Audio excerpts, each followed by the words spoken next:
Advanced courses తో పాటు first year నుండే campus recruitment training leading companies లో 13,000 plus placements with 13.5 lakhs highest package.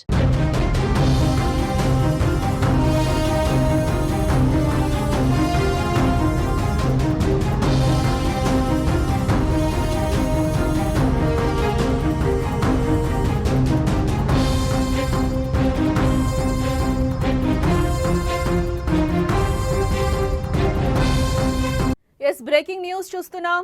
MLC కవితపై చర్యలకు BRS రంగం సిద్ధం చేసుకున్నట్లుగా మనకైతే సమాచారం అందుతోంది. బీజేపీలో బీఆర్ఎస్ పార్టీని విలీనం చేసేందుకు ప్రయత్నించారంటూ ఎమ్మెల్సీ కవిత సంచలన వ్యాఖ్యల నేపథ్యంలో ఆమెపై పార్టీ అధిష్టానం సీరియస్ గా ఉన్నట్లుగా సమాచారం. ఈ నేపథ్యంలో మరి కాసేపట్లో ఆమెకు షోకాజ్ నోటీసులు ఇచ్చే అవకాశం ఉందని బీఆర్ఎస్ హైకమాండ్ సిద్ధమైనట్లుగా కూడా తెలుస్తోంది. పార్టీ చీఫ్ కేటీఆర్ఏ లక్ష్యంగా కామెంట్స్ చేశారు. తాను రాసిన లేఖను బయటపెట్టింది ఎవరో చెప్పాలని డిమాండ్ చేశారు. పార్టీని నడిపించడం చేత కాదు కానీ తన మీద కుట్ర చేస్తున్నారని పరోక్షంగా కేటీఆర్ పై సంచలన ఆరోపణలు చేశారు. అంతటితో ఆగకుండా తన మీద జైల్లో ఉన్నప్పుడే కుట్ర జరిగిందని చెప్పుకొచ్చారు. లీకు వీరులను బయట పెట్టమంటే గ్రీకు వీరులు తనపై దండెత్తారని ధ్వజమెత్తారు కవిత. పదవులు పట్టుకుని వేలాడటం తనకు రాదని అన్నారు. తాను అసలే మంచిదాన్ని కాదని, జోలికొస్తే ఊరుకోనని ఆమె తీవ్ర వ్యాఖ్యలే చేశారు. అయితే కవిత వ్యాఖ్యలను సీరియస్ గా తీసుకున్న పార్టీ అధిష్టానం చర్యలకు సిద్ధమవుతున్నట్లుగా సమాచారం.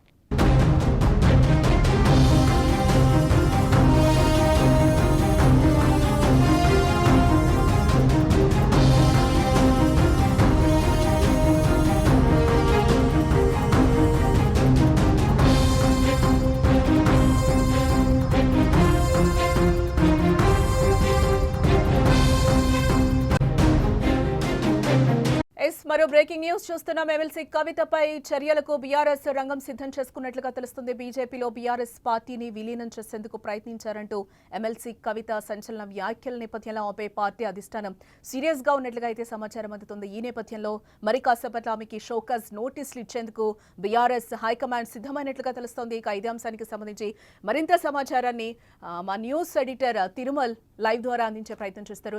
తిరుమల్, కవిత ఎపిసోడ్ మొత్తం మనం ఏ విధంగా చూడొచ్చు అని అంటారు? ఆమె ప్రధానంగా అయితే ప్రెస్ మీట్ పెట్టినప్పుడు కూడా కొన్ని సంచలన ఆరోపణలు చేశారు. కేటీఆర్ ని ఏ విధంగా టార్గెట్ చేశారో అదే విధంగా బీఆర్ఎస్ ని బీజేపీలో విలీనం చేస్తారు అనేది ఒకటైతే ఆమె బలంగా తీసుకొచ్చిన ఇదైతే మనకు కనిపిస్తుంది.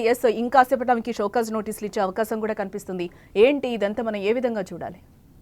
జానకి, చాలా స్పష్టంగా కవిత బీఆర్ఎస్ పార్టీకి నష్టం కలిగించే ప్రక్రియలోకి దిగింది. ఎందుకంటే కవిత చాలా స్పష్టంగా చెప్పింది, బీఆర్ఎస్ పార్టీని బీజేపీలో విలీనం చేసే ప్రయత్నం జరిగింది, కానీ అది కుదరలేదు.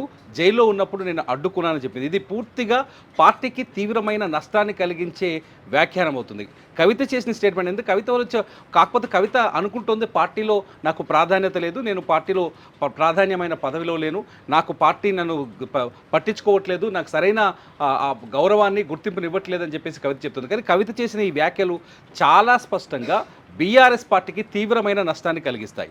బీఆర్ఎస్ శ్రేణులు నిజంగా కవితని బీఆర్ఎస్ కార్యకర్తలు కావచ్చు, బీఆర్ఎస్ నాయకులు కావచ్చు, కేవలం కేసీఆర్ కూతురుగా చూస్తారు, పార్టీలో ఒక కీలకమైన వ్యక్తిగా చూస్తారు.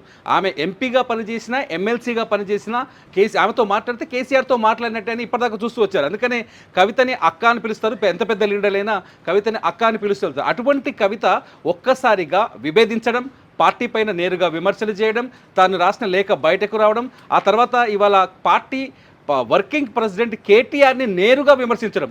లీకు వీరులెవరు, గ్రీకు వీరులెవరు?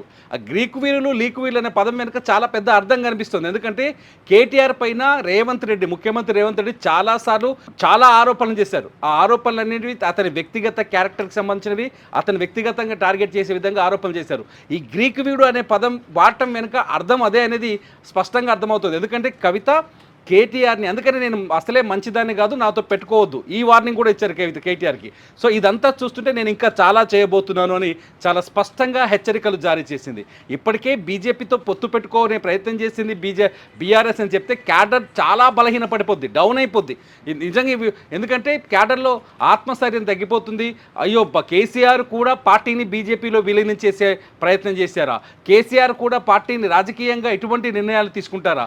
ఒక దశాబ్దానికి పైగా ఉద్యమాన్ని నడిపించి ప్రత్యేక రాష్ట్రాన్ని సాధించిన వ్యక్తి చివరికి మోదీకి లొంగిపోయే ప్రయత్నం చేశారా అనే చర్చకి ఇప్పుడు పార్టీ వర్గాల్లో కానీ కార్యకర్తల్లో కానీ స్పష్టంగా కనిపిస్తుంది.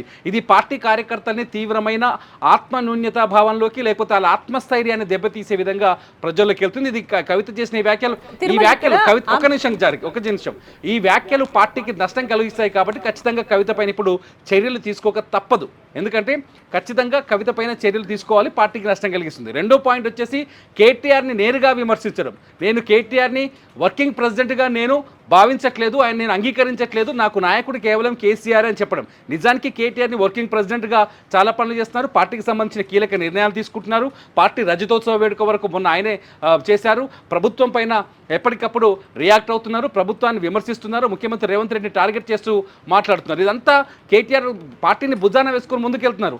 అటువంటి కేటీఆర్ నాయకత్వాన్ని నేను సహించబోను, నాకు అక్కర్లేదు కేటీఆర్ అని చెప్పడం అంటే పార్టీని పూర్తి స్థాయిలో విభేదించడం.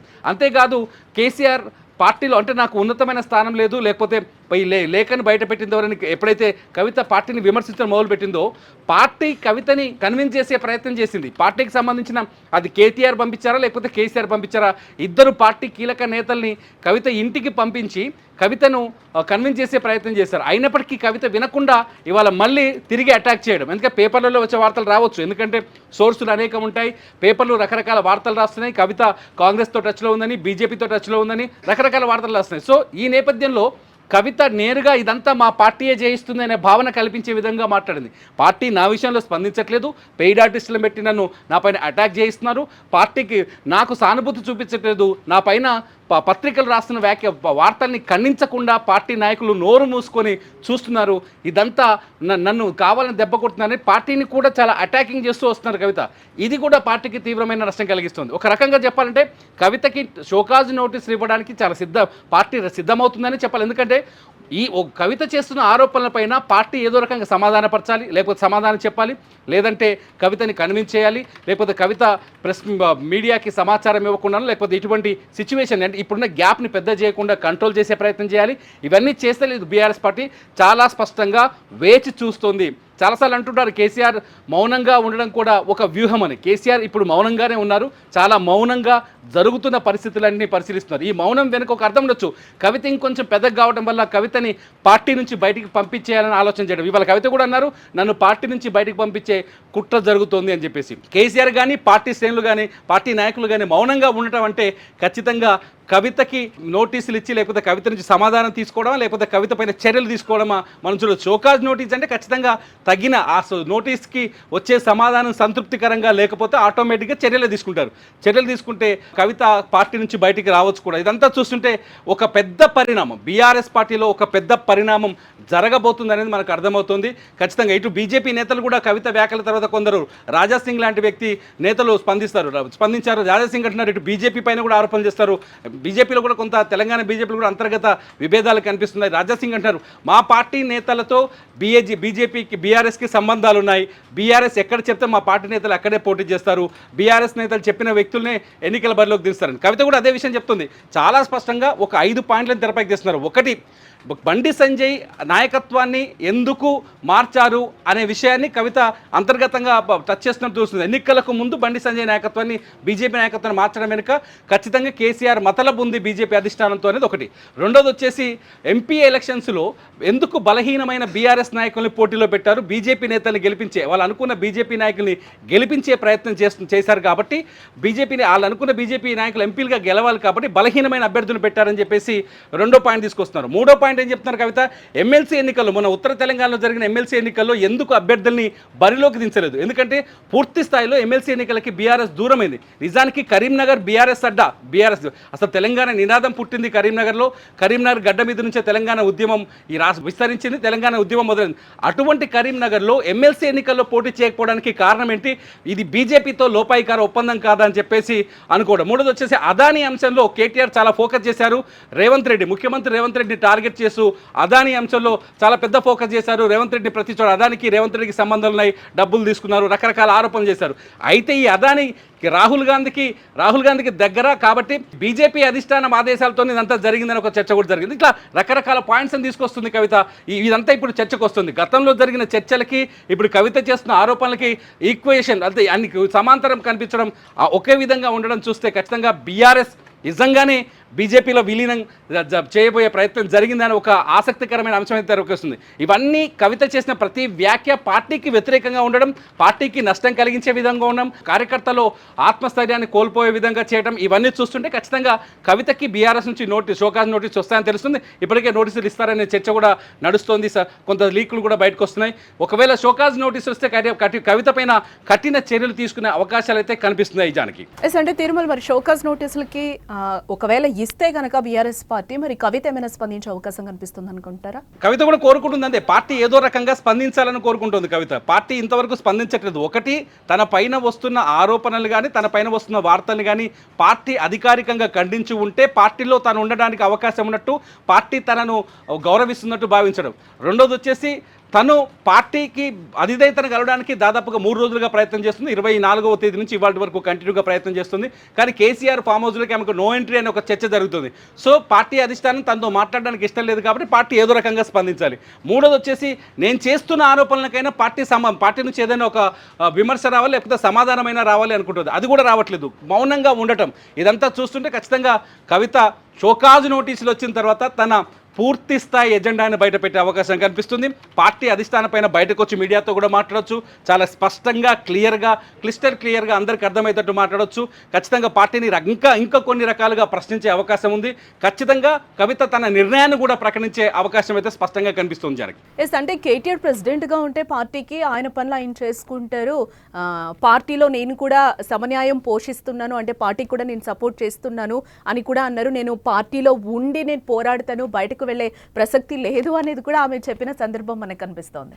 చాలా స్పష్టంగా చెప్తుంది, కేటీఆర్కి నాయకత్వం ఇవ్వకూడదు, కేటీఆర్ నాయకత్వంలో నేను పనిచేయను, నేను పార్టీలో నాయకురాలుగా ఎదగాలనుకుంటున్నాను, పార్టీలో నాకు కీలక బాధ్యతలు కావాలనుకుంటున్నాను, అందుకని ఇదంతా జరగదు. అసలు ఈ రచ్చ మొదలైంది అక్కడి నుంచి. కాబట్టి ఖచ్చితంగా పార్టీలో ఉంటే నేనే ఉండాలి, పార్టీ అధిష్టానంలో నేను ఉండకపోతే బయటికి వెళ్తా, అంతే. ఏదో ఒకటి ఆప్షన్లు రెండే, ఒకటి నాకు ప్రాధాన్యత ఇస్తారా, లేదంటే నన్ను నా దారి చూసుకోమంటారా. ఈ 2 ఆప్షన్స్ మాత్రమే ఇప్పుడు బీఆర్ఎస్ ముందున్నట్టుగా అర్థమవుతుంది. జానకి అంటే డైరెక్ట్గా ఆమె కేటీఆర్ని టార్గెట్ చేసినప్పుడు, కేసీఆర్కి కాళేశ్వరం నోటీసులు ఇచ్చినప్పుడు కానీ, తెలంగాణ తల్లి విగ్రహం మార్చినప్పుడు కూడా బీఆర్ఎస్ పార్టీ ఏం చేసింది, కేసీఆర్ చుట్టూ ఉన్న వాళ్ళందరూ ఏం చేశారు, అదాని టీషర్ట్స్ వేసుకొని తిరగడం తప్పితే అని చెప్పి కూడా ఆమె డైరెక్ట్ కేటీఆర్కి క్వశ్చన్స్ వేసిన పరిస్థితి కనిపిస్తుంది. సో ఇదంతా ఒక ఎపిసోడ్ నడుస్తున్న తరుణంలో ఖచ్చితంగా షోకాజ్ నోటీసులు ఇస్తే ఆమె యాక్సెప్ట్ చేయడానికి రెడీగా ఉన్నారు, పక్కకి వెళ్ళిపోవడానికి కూడా సిద్ధంగా ఉన్నారు అని అనుకోవచ్చు అంటారా? దాని అర్థం అదే జానకి, మొదటి నుంచి అదే కదా చెప్తుంది.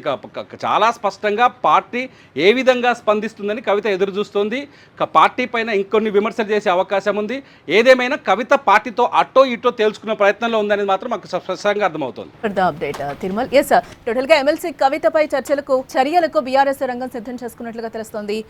బీజేపీలో బీఆర్ఎస్ పార్టీని విలీనం చేసేందుకు ప్రయత్నించారంటూ కూడా ఎమ్మెల్సీ కవిత సంచలన వ్యాఖ్యల నేపథ్యంలో ఆమెపై పార్టీ అధిష్టానం సీరియస్ గా ఉంది. ఈ నేపథ్యంలోనే మరి కాసేపట్లో ఆమెకు షోకాజ్ నోటీసులు ఇచ్చేందుకు బీఆర్ఎస్ హైకమాండ్ కూడా సిద్ధమైనట్లుగా తెలుస్తుంది. షోకాజ్ నోటీసులు ఇస్తే ఆమె సపరేట్ పార్టీ పెడతారా, పార్టీ పేరు ఏం పెడతారు అనేది కూడా మనం వేచి చూడాల్సిన అంశం. ఇంకా దీనికి సంబంధించి మరిన్ని అప్డేట్స్ చూసేందుకు సుమన్ టీవీని చూస్తూనే ఉండండి.